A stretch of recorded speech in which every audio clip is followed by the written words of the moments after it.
The absence of a self from a person is an absence of a self from everything. We've seen recently Sam Altman saying that, don't use please and thank you, because that uses a lot of computational power. So then that brings up a question that can AI feel something? I think there are numerous things which waste significantly more energy than a little bit of civility to those systems. Endless kind of, people sometimes think that Buddhist traditions are intrinsically. Hi everyone, welcome back to another episode of Jay Thakkar Show. Today we have Professor David Webster. He is Director of Education, Quality and Excellence at the University of Liverpool. And he's also an expert in Buddhism. And we're going to talk about Buddhism and AI in here. But before that, thank you so much for giving us your time. Absolute pleasure, and really interesting to have met you recently during your studies, and we've already had some interesting conversations, I think, about some of these things that have spurred us to try and do some recording. Thank you. So, first, if you can just help us, what is Buddhism? Because from far-fetched, Buddhism looks similar to a religion, but Buddhism as a philosophy has a lot of different branches to itself. I mean, it's always an interesting question, I think. When we sat in, as we are sat in a European city at the moment in Liverpool, people in Europe often tend to think of Buddhism in contrast to other non-Christian religions, and tend to look on it often quite benignly, and have relatively stereotypical but sometimes rather positive views of it. Buddhism is a kind of religious tradition that emerges in the Indian subcontinent and has similarities with some of the religions that expand there, many of which expand into a variety of Hindu traditions over time and Jain traditions. And Buddhist ones are a distinctive set of traditions that pay kind of service the idea of there having been someone referred to as the historical Buddha, Siddhartha Gautama, who lived maybe 500 BC, 400 and something BC, in what might be described as kind of India, Nepal kind of region. But it's a religious tradition or a set of traditions that spread around the world, and really ceased to exist in much of India as a tradition for a long time, but spread throughout much of Southeast Asia and much of what we in Europe referred to as the Far East, into China and Japan, Thailand, Sri Lanka, Tibet. And in many of those contexts, you find very different traditions, not just by geographical region, but also by, and this is perhaps crucial to our thoughts, by philosophical tradition. So even within its early period of time, Buddhism split very drastically into a whole heap of different schools of thought really early on. Mm-hmm. Many of these were distinguished not initially by philosophical distinction, but by distinctions about how monks and nuns should live. What was the code of discipline? They should live by the Vinaya discipline. But then also there were core early philosophical divisions. There were bigger divisions to come, but at the time there was seen for huge divisions between the kind of groups that became what is now known as Theravada, but also in groups that are called kind of Sarvastivada, and a variety of different disciplinary traditions who had divisions often about quite things that might seem obscure to us about the philosophy of time and the nature of moments and all sorts of a whole heap of things that people who study philosophy find really interesting. So Buddhism has always been a tradition that has some continuity but much diversity within it as well. Yeah, interesting. And what Indian philosophy in general as a whole diaspora is mostly, it delves and talks about suffering in general. It is developed on suffering, regardless to what Western philosophy has been developed on different ideas of thoughts. So what is suffering in Buddhist context, because you've written a very brilliant sort of correlation between Buddhism and AI, and because nowadays when we've seen recently Sam Altman saying that don't use please and thank you, because that uses a lot of computational power. So then that brings up a question that can AI feel something and all that.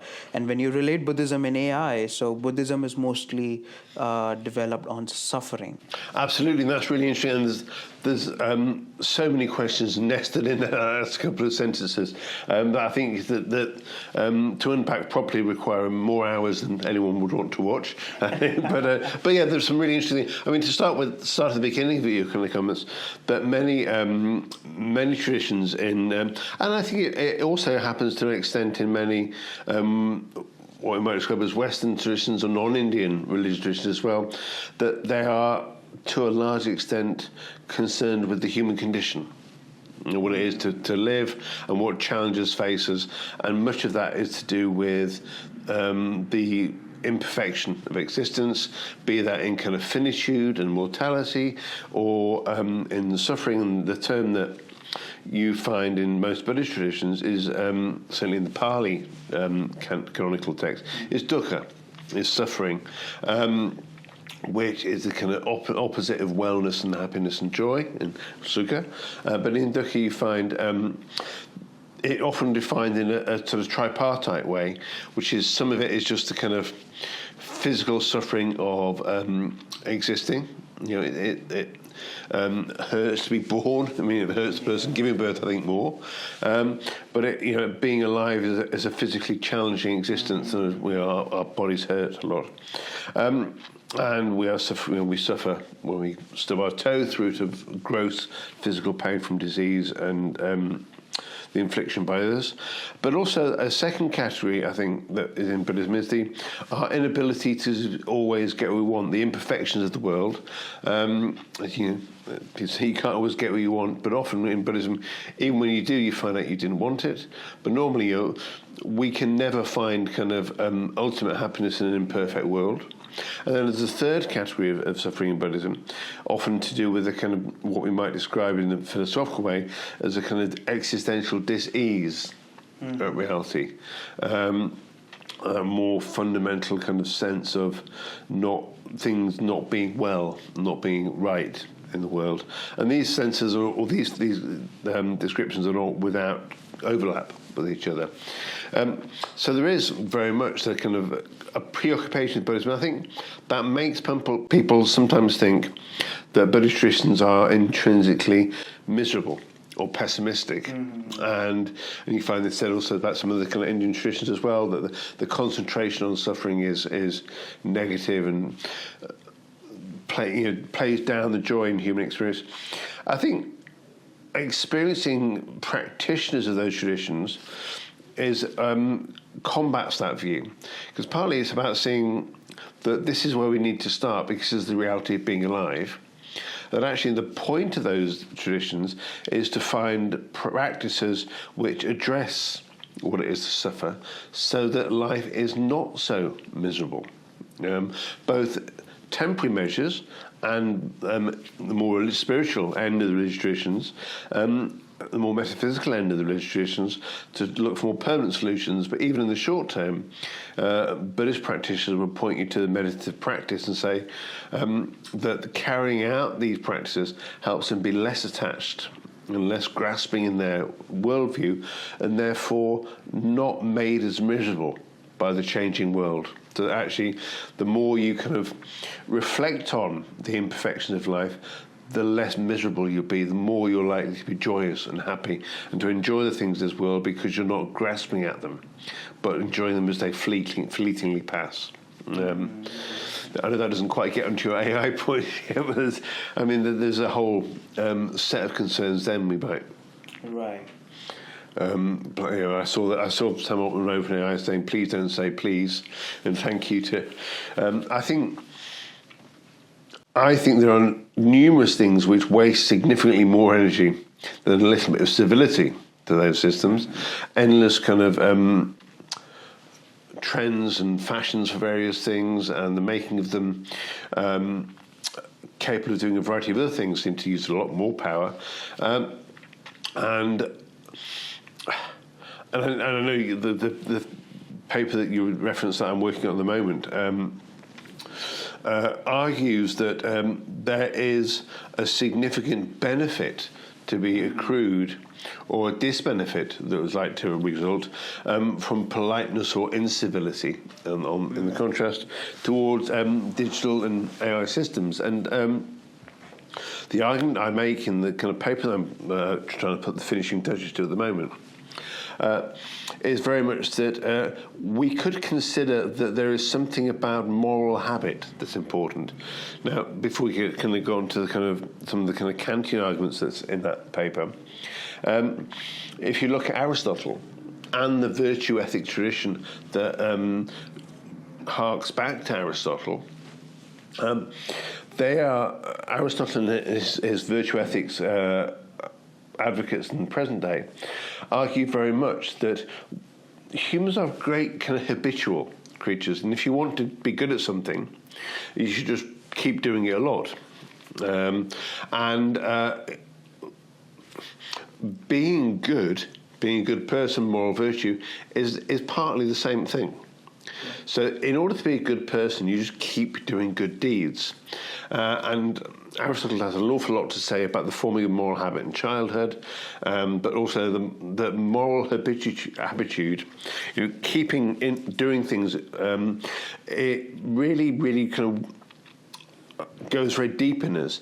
And actually, when you think about moral situations, when you're challenged very drastically by really harsh moral situations, we tend to look back on them and think, God, I didn't think, I just acted. This awful thing happened and somebody leapt in and helped, or was polite, or did something nice to it, or was kind. Or they weren't, they walked on by. And that often seems to be almost pre-conscious, or just out of what kind of person they are. And actually, so you could argue that when we form our moral habits in more relaxed circumstances, we are kind of making ourselves more into the kind of people who will or won't help in a crisis, or in situations where kindness is called for. So you think that all our actions that are not in a crisis are a form of training for the situations. So this virtue ethics kind of Aristotelian view, you would say, well, actually, being civil is a duty that we do for ourselves, not for the computer. An AI system is just a set of algorithms, very smart, very clever, very advanced, burning of fuel to generate answers.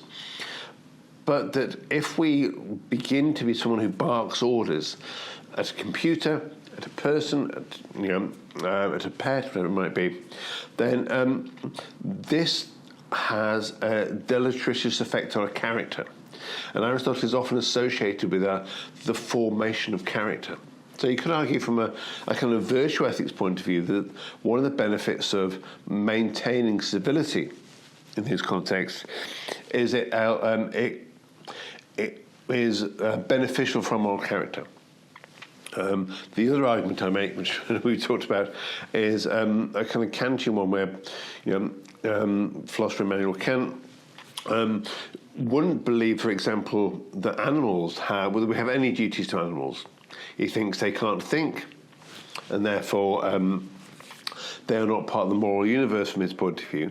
But nonetheless, he still thinks we have non-direct duties to them. So we don't have a direct duty. I have a direct duty to you as a human being, not to act in certain ways to you. I owe you the truth. I owe you physical respect to not hurt you. So I have duties towards you as you have duties towards me. If there was a puppy in with us, I would not have, I'd be very distracted, but I'm sure we would. Might even make it a more popular podcast. But I wouldn't have direct duties according to Immanuel Kant. I wouldn't have those direct duties to the puppy because it's not a thinking moral agent. But nonetheless, that wouldn't justify cruelty. I have non-direct duties to the animal because I have the duty to myself. And so if I mistreat animals, I damage myself. I do myself moral harm, and therefore moral harm to other people I encounter. Now, I think it's really interesting, and if we want to think about how we might treat AI systems from a Kantian point of view, reading about his ideas of how we should treat animals, another, from that perspective, non-thinking mechanical system, is interesting. Of course, not everyone has this idea of non-direct duties to animals. If we look at things like Jeremy Bentham, famous preface to his work, he talks about we shouldn't argue like Kant doesn't, like Descartes doesn't, people, whether or not they can think, but, and this is, use his language, whether or not they can suffer.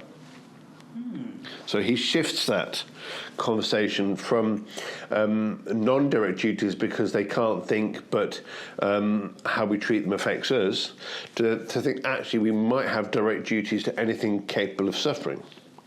And that was what we talked about in the paper about, the Buddhist ideas about suffering and how they might relate to those kind of utilitarian, or certain sorts of utilitarian argument about animals as being capable of suffering, and therefore as owing them inclusion in the moral universe and consideration, possibly in proportion to their capability to suffer. I know some later utilitarians want to say that the greater the capacity of a being to suffer, the more moral duty we owe it, or the more moral consideration we owe it. But that shifts things quite a bit, and it shifts our conversation perhaps about artificial intelligence to not ask, is it thinking or not? Because people often use these languages and say, well, people are outsourcing their thinking to AI. I don't think they are. They think they're getting it to do their thinking, but what it's doing for them isn't thinking.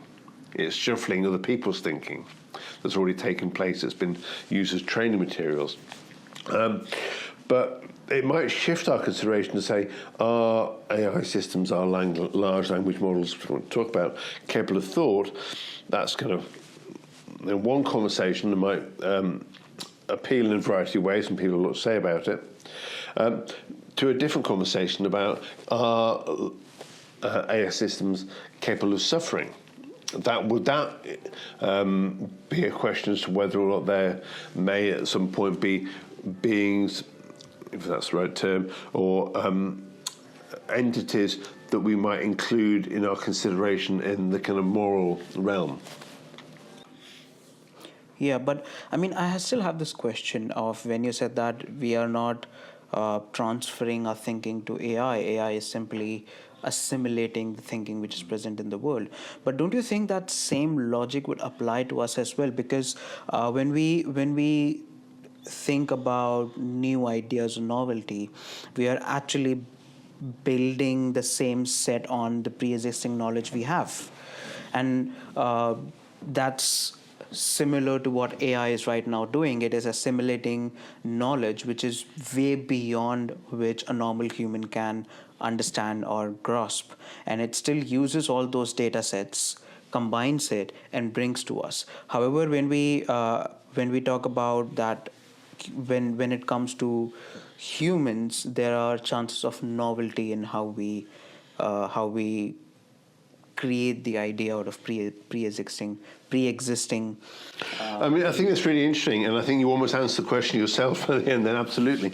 But I think very much so initially we could think, well, actually, humans are not creating ideas from nowhere. And humans are studying, we're thinking, we're reading, we should be reading, we should be thinking, absolutely. And, there is... not to want to quote Ecclesiastes, there is nothing new under the sun.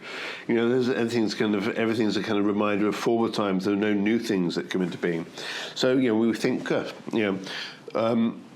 we are just taking material in and then synthesizing it, putting it out. But I think, as you kind of were saying at your last comment, that when an AI system shuffles content and generates it out, and there were kind of at least two things to say about that. One, I don't think by doing so, it does so by following a set of grammatical rules and to do with predicting the word that comes next, which I think lacks a level of understanding. It makes you kind of think of the Chinese room experiment and things, and this idea that just because it follows the rules and presents meaningful things out, which we may then decide aren't meaningful and are reading upon them, that is somehow a form of thought which it understands. It implies somehow that alongside the trick or the activity, there's a thinker separately, or some kind of semi-conscious being. So that's kind of what's lacking. On one hand is a self-reflexive consciousness. Seems very absent. But also in terms, even if we're sceptical about that, and philosophically there's a whole heap of issues in that I think could be sort of unpacked at great length and complexity. But even on the other hand, I think what happens when, and this happens to, of course, great thinkers, and whoever might want to put that category, but it happens to all of us. I think even anybody who's marked a significant number of undergraduate student essays, or any age student essays, or done philosophy for children with young children, thinks, okay, students remix ideas, and they take things in, and many things you might mark might be kind of, okay, well, students often say that when they encounter John Stuart Mill, or they often say that when they encounter Simone de Beauvoir, whatever it might be. But actually, all the time, people are saying things that you didn't think they'd say. They're adding something to it. So there's a creative surplus that is added to that content. So students, like all thinkers and readers, and she's an example of students, because I've read thousands and thousands of student essays in my decades of teaching, but they don't just merely shuffle and represent. It's not a kind of... There's something when you read content that's come out of large language models that if you read a lot of it, you start to recognise, which is it tends just to represent relatively standard ideas, often quite grammatically well-structured ways, and all sorts of things that we don't always find otherwise in, say, student work or undergraduate work. But in doing that, it doesn't seem to come up with interesting, unusual, creative ideas. And often you'll be marking a batch of essays if you're a tutor at university, and there'll be some quite standard essays that say some things that you would expect to say, and then people just say things that on first grasp just seem mad or interesting or unusual, and then the more you look at it, you think, God, I never thought you could read it like that. And the student has taken some other experience they've had, maybe a thought they had, a thing they watched, a piece of art they viewed, a piece of music they heard that had no seeming relevance to it, and somehow brought these things together to come up with creative, original thoughts. Mm-hmm. They may be great, they may be rubbish, they may have lots to contribute, you may be unconvinced that they say much value in that specific question you're asking. They may say loads of value outside it, but there is that, say, creative surplus in the kind of remixing that humans do that's certainly within the capacity of extant AI systems seems entirely absent. So, I mean, when we say about the term of understanding and much more, like when we talk about things that are not mechanical but more mental in what we humans do, which makes us which makes us distinction of what AI cannot do and what humans can do. But AI, as you said, it is a large language model, and language is one of those mental constructs which human beings have been working on and are still improving day by day in terms of because when we see Shakespeare era, or when even we see in India when Sanskrit and Pali were language, they were not spoken the way we speak now. They were very poetic in terms of how they were written, how they were used as part of communications, and that made the entire structure a bit more complex than the level of simplicity we have in our language right now. And that evolution of language, AI has AI is simply starting on where we are now in terms of the language, the modulation of language, the grip on the language itself. So don't you think even in future AI will develop capabilities of making novel patterns of understanding which might substitute humans in general? I mean, in the long term, it's really hard to say, and it depends. No one can really predict where the technology is going. I really am sceptical of the claims that artificial general intelligence, this kind of AGI, is just around the corner. They don't seem at all credible. I think longer term, it's really hard to say, and it's really hard to say where that would go. But I think potentially almost more interesting are the points you make about language and the evolution of language and the complexity of language and the way in which most large language models have been trained almost exclusively in English. And some of the European languages, but without sort of the complexities of many other languages in the world. And Wittgenstein says that the limits of my language are the limits of my thought, of my world. And so, the ability, there are things that can only be thought in certain ways in certain languages. And the attitude towards language we have now is very different to some attitudes towards, language in the past.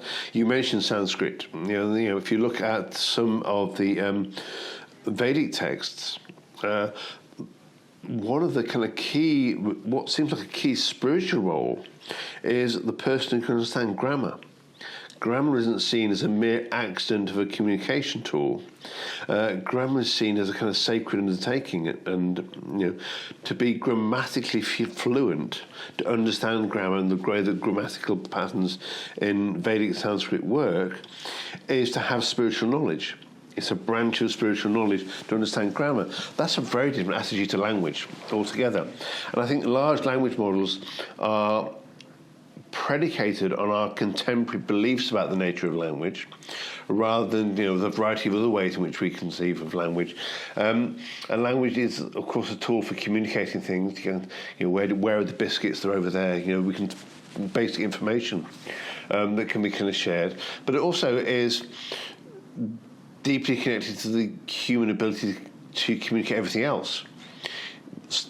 Real complex, nuanced subtleties about emotion, about feeling, about our state, and so many things, and linked to our, I have to notice myself doing it, but when we talk, we don't just say words. We make gestures, we have intonations, we hold ourselves in certain ways. Even just as communication, the level of complexity is so much more kind of advanced than we think of with the computers. Now, to come back to your point about novelty and creativity, now I think there is no doubt that if we develop computers, there may be something which seems like novelty, and then we start to get into a rather interesting, potentially interesting conversation about whether what a computer generates, or a large language model, or a new version of one of these things generates, is genuinely a new thought, or it just appears to be new, or is it taken from somewhere else? At the moment, certainly the systems seem entirely driven by their content. And that's what's becoming more and more clear, is just how much the creators of these tools have ransacked, if that's not the wrong word, existing knowledge, seemingly often without the permission or clearance of the authors of that content. So that huge numbers of people who've written books have found that book has been used as training material. So at the moment, I think the systems themselves aren't coming up with things. They're following patterns of rules in response to huge amounts of content. So I think at the moment there doesn't seem to be anything in there which is kind of not humanly derived. So in a sense, what you're finding in the systems is a shuffling of human content. Now, that doesn't mean that those machine learning systems can't generate and say they know what a report is like, and the features of reports and what they tend to have, because they've got millions of them, tens of millions to look at, and they can generate from that what they tend to have. But without those reports that were all written originally by people, it wouldn't know. The system, we wouldn't be able to replicate that. I think no is probably a stretch to get into the whole thing about knowledge. But I think there will still be the need for kind of the human creative spark. Even when it seems creative in those tools, it's using human-sourced rules or ideas or tropes, themes, and using those as shuffling principles and mixing principles.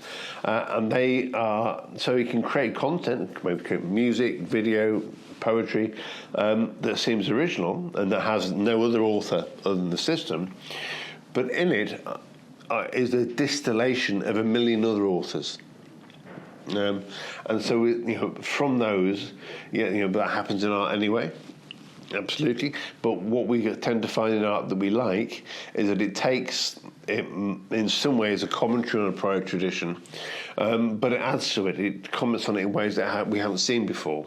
It strikes us as kind of interesting, or it makes us either feel or think in ways we haven't felt.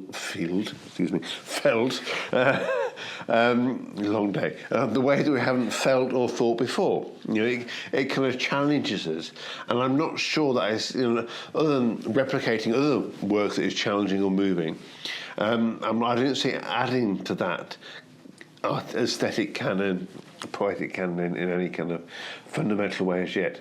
But that, as we said earlier, that doesn't mean I think you should be rude to those systems. Right. And I mean, from what you said, I think I can understand the distinction, because at the end of the day, what novelty which human beings have, which the AI or AGI doesn't have, is AGI is limited to the data which is provided, but humans have an additional layer of data which we call as experience.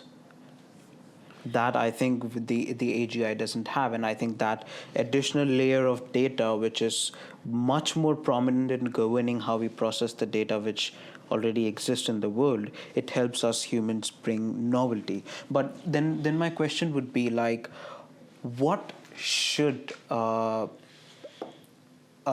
Buddhist philosopher think when AI starts having the identity of self, or let's say in simpler words, AI starts becoming conscious?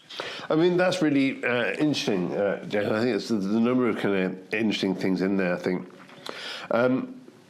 Certainly there's the kind of experience, but I think it's not just the experience in that I heard this, I saw that, I smelt the other, rather so much as the subjective phenomenological experience of that, of being not merely a brain in a vat, as some analytic philosophers would say, but a person walking around in a body. And my particular body is a certain height, a certain gender, a certain, or shape and orientation to the world.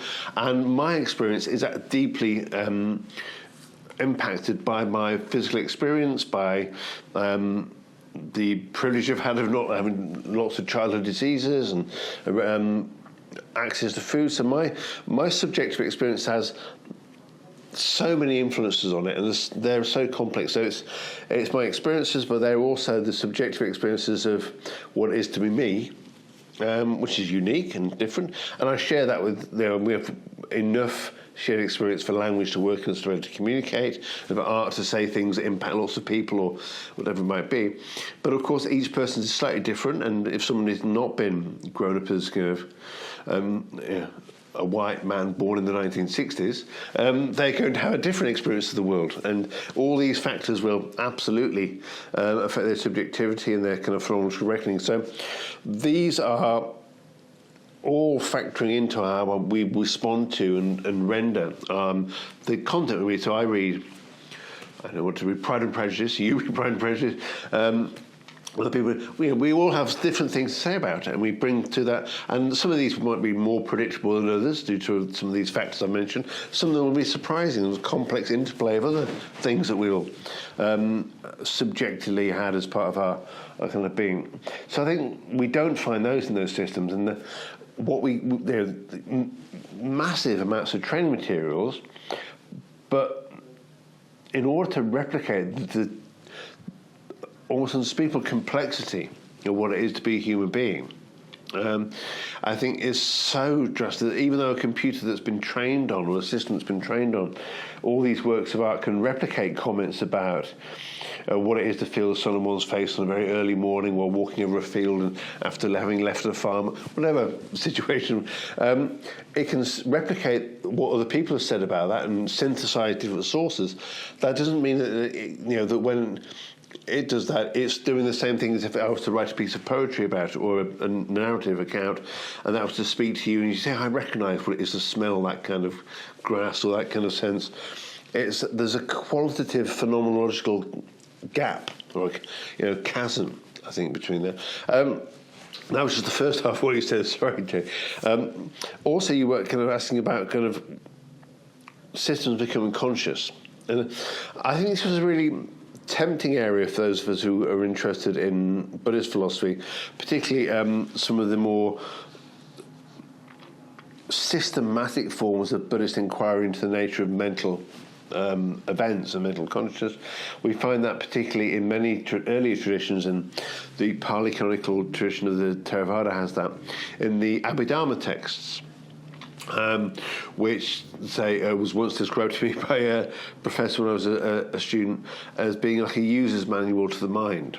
It's not just telling you how it works, it's telling you how to rework your own, or how to, if you don't want to suffer so much, this is what you need to do. You need to watch out for the rising of anger and respond to it in these different ways and things, but in a much more fine-grained way.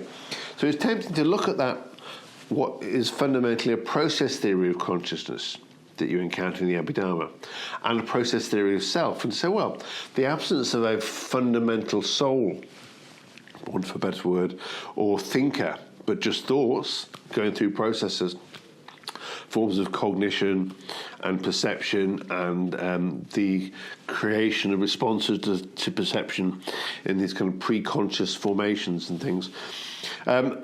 It's really tempting to see that whole process approach to mind, and then mirror that to look at a large language model and say, well, this is made up of a series of processes as well that doesn't have a separate thinker, an I that's centered. Therefore, they're the same kind of thing, and I think that's very tempting, and I wrote an article about Buddhism and AI in about 1998, which thankfully I can't seem to find a copy of, but I know what I said and I'm not sure I agree with it. But in that, I think I was very tempted by that view, that actually Buddhism, this view would be that Buddhism can recognize AI systems as being as conscious as people, or as conscious or as sentient as animals, because they're just sets of processes going through change. I'm not sure I agree with that anymore. I think although there is an interesting mirroring there, and there's lots that is philosophically interesting about a process view of persons in Buddhism and a process view of the generation of outputs from a large language model, just because they're both contain stages and doesn't necessarily mean they're the same thing. According to kind of Buddhist philosophy, the absence of a self from a person's is an absence of a self from everything. Everything is not self. So of course, a computer system is. So is everything that exists. It's not remarkable to point that out, as it might seem to be about a computer system. And actually, what we need to pay attention to, as often is the case with these things, is the details. And actually, the components that make up the processes and the nature of those processes aren't the same. The fact they're both process systems in the kind of Buddhist philosophical view is, well, everything is. Everything is transient. Everything is an impermanent set of conditioned phenomena that impact others and that arise only according to their conditions, persist when their conditions do, and pass away when they fail. People like that, animals, the world, everything is kind of like that. So computer systems do that. But we should pay attention, if we want to make claims about large language models that are analogous to claims about humans, we need to go quite a bit further than that and say some of the states we find within them are analogous to states like Vedana or Chitta or Vijnana in the kind of Buddhist accounts of consciousness and its formation. And that's when you start to look at how large language models work, you don't find You find processing systems, you find commands, you find these kind of attention algorithms that make predictions. So I think going into the detail of both the Buddhist material, which is what I'm more familiar with, and the kind of computer systems and their ways of working, we find very different processes working in very different ways. And I think the devil, as it were, is in the detail there, and makes it harder to make those comparisons. I think when I wrote about that back in '98, I think I was wrong in making, and I think it was a tempting argument that seemed hypothetical then. It seems less hypothetical now, and I think reflects probably a relatively youthful naivety. How did you like the conversation? And at the end of it, do you have any questions for me? I mean, I'm really interested in somebody who's currently studying philosophy at the moment, and you've talked to quite a few people about kind of, I know some of the conversations I've been looking at them, I've talked about consciousness quite a lot, and as someone who's kind of younger but also has quite a lot of experience with both philosophy and technology, I'm interested in where you see the future going, because obviously you've heard me kind of say some of my kind of views on that, but I'm interested in where you see technology leading us, and how much of a role you think there is, or a future there is, for philosophers as a result of that. I mean, obviously you've got vested interests, and you're about to graduate with further high degrees in philosophy. So you've got an interest in there being some future for philosophers. But I just wonder how you think kind of philosophy can contribute to those conversations in AI from your experience. I think philosophy as a subject works on so fundamental levels that technology would only sort of work as a tool in terms of how we think and work in philosophy. So, for example, when we didn't had exposure to science, we would think the world in a different way. We would like how Aristotle described two rocks coming together, which we now know magnetism, but Aristotle described it in a different way. They said the rocks have soul and something like that. So it's how science has developed in terms of helping us with technology, helping us evolve how we live our life in terms of our lifestyle. I think similarly, AI and tech in general would help philosophers in looking the world through a different lens. So when, like in one of my essays, what I'm writing about Sankhya is to understand interactionism between consciousness and matter, and the similar kind of interaction which is mentioned in Sankhya philosophy we can see in Young's double slit experiment, where we put an observer, then the way light moves changes from wave to particle. So similarly, I think what I see as a future of philosophy is mostly, I think the importance of philosophy and philosophers in general will increase, because nowadays, because more technical expertise would move on to softwares and AI, and the only human part which I think would sustain and will be valued more is thinking, and I think that's what philosophers are an expert in, and that's how philosophers are usually trained, in thinking, understanding pattern, working on fundamentals, developing complex ideas based on observation, thinking it logically through a certain logic to get a certain output. So I think all these fundamental skill set which philosophers learn will be much more valued as and when AI and tech starts taking role of experts individually.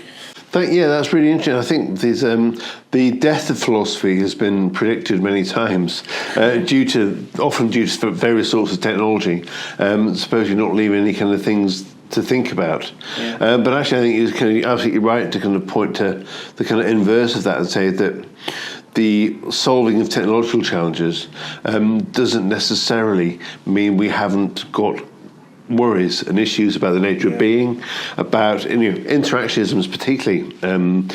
thorny problem, the interaction between our perception of ourselves as psychological beings driving around this kind of body, and the reality of moving it and not moving it, and how that there's so many philosophical questions there that when we get scientific and neuroscientific revelations around that, deepen the questions rather than solving them. The questions don't evaporate in the face of that. They become nuanced or more complex and more interesting. So I think you're right. I think there is kind of room. I mean, and as I know we talked about this not necessarily on camera, but what I'd like to think about AI and a variety of technologies like that is that rather than we thinking they become a substitute for thinking, or this horrible phrase you hear from educators about cognitive offloading, if you get something else to their thinking. But I think rather than that, perhaps we could see technology as doing mundane, repetitive tasks, eliminating as much as possible repetitive, unfulfilling, mundane jobs or elements of jobs that are like that, and leaving us more time and freeing human beings, from as much as possible in the world from suffering, from hunger, from shortages, and finding more, helping contribute to a better world that's more equitable, where the plenty of resources there already are for people are shared out in better ways, and we have more time to sit around with friends, with colleagues, with peers, and talk about what matters, and talk about philosophy, and work out what to do with our finite lives in philosophically interesting, reflective ways. I think if AI and technology generally could help us do that, then I think we start to look at it really much more positively than thinking that it's just something that's going to get in the way of those kind of endeavours and conversations. Right, and also, I mean, like, for example, if AI becomes huge and they start substituting a lot of things, then also the moral and ethical part of integrating the use of AI, privacy, and all these things, where we need to understand the ethical limitations, the moral limitations of how much should we allow AI to penetrate in an individual's life, so an individual can get benefit of AI, but then can also have a sense of privacy to their own lives. So all these ethical dilemmas, which kind of integrates with law, with IT sector, and all these different domains, is where philosophy will be a major philosopher's role will be a major role to play in terms of deciding and understanding the ethical dilemma of all these things. So I think the skill set which an individual learns through philosophy is, I think, much more valuable than philosopher in general. Yeah, I think that those skills are really vital and really important, and as you say, will become ever more important. There's so many issues you raised there, we won't get into all of them now, about kind of data privacy, about separateness from technology, and how much we feel enmeshed in it, and what that does to us, our sense of our being, and how that might help us overcome some of our, at the moment, machine learning and phones are very individually focused and to that kind of neoliberal atomization of the self. But actually, if we look at them differently to how they break down this sense of individualness, and what we need is a sense of solidarity and commonality amongst people, there might be other ways we could conceive of them. The tools we currently have are driven by shareholders and investors and big tech companies, and therefore the tools tend to migrate towards the benefits of those kinds of services and those kind of creators. That doesn't mean technology has to be like that. There are other ways in which we could conceptualize different sorts of AI that doesn't have some of those problems, that migrates or pushes us towards different outcomes. And as a kind of finally, I'll say the place where there is opportunity for collaboration and for a different way isn't in privately funded massive billion-pound tech firms, but in places like we see around us in universities.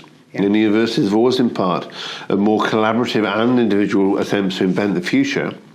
And I hope that, alongside all the amazing people working in tech firms and all these places, there are, and I certainly know there are here and elsewhere, in the university sector, people doing amazing things at universities and different things to what's going on in some of the tech companies that may lead to technology doing different things, possibly better things, depending on your philosophical kind of outlook. But I think a diversity of technologies that allows for different inputs and different understandings will really help mitigate against some of the quite real risks of just a small number of very big billionaire-funded tech firms. Yeah, and also specifically for all small things like how much AI exposure to a student in terms of using AI for the examination, maybe the mode of examination, all these things are yet to be thought and be integrated. And I think that's also yeah, it's a huge issue, absolutely. And a lot of my work at the moment, as you know, is involved with thinking about assessment, thinking about what universities can do. I mean, there's a big challenge in AI to say that many of the ways in which institutions have traditionally assessed students are not as effective or are prone to possible cheating, I think a better word, academic integrity concerns. But in a way, that might make many people who are practicing in HE and higher education think again about what they really want their students to be able to do as a result. What should a philosophy student actually get out of a higher degree, a master's degree, an undergraduate degree? What is the best way to test that? Maybe the methods we've been using to test that haven't been the best ones anyway. Maybe some of them have. Maybe if we want to test their writing ability, we might need to do it slightly differently. Yeah. But we may need to test other skills they've got. So it's a challenge for educators, but universities are innovative places full of clever people. Yeah. So I think, if anyone's going to be able to come up with a challenge, come up with answers to this challenge of how we deal with the threat to academic integrity from AI, universities are perfectly placed to think of something more exciting, more interesting. And there is a lot of conservatism in some universities, a lot of tradition, but that doesn't mean that also can't be real innovation and real really exciting alternatives. So I think people working in HE thinking about AI might feel anxious about how they're going to assess students and concerned. I think this is entirely understandable. But also, I'm seeing this already in talking to colleagues in lots of departments here, amazingly creative solutions. Interesting things, people working with students, co-creating work with students where they are interested not just in the output of student work, but the process of the creation of it and the demonstration of skills that takes place and knowledge that takes place as part of that. So I think, although it's easy to be rather overwhelmed by doom in these things, I think there are really good reasons to be optimistic about the future of HE and AI. Yeah. Thank you so much for giving us your time. Absolute pleasure. Really interesting. I've really enjoyed the kind of podcast so far. So it's been really interesting to have a conversation with you. Thank you.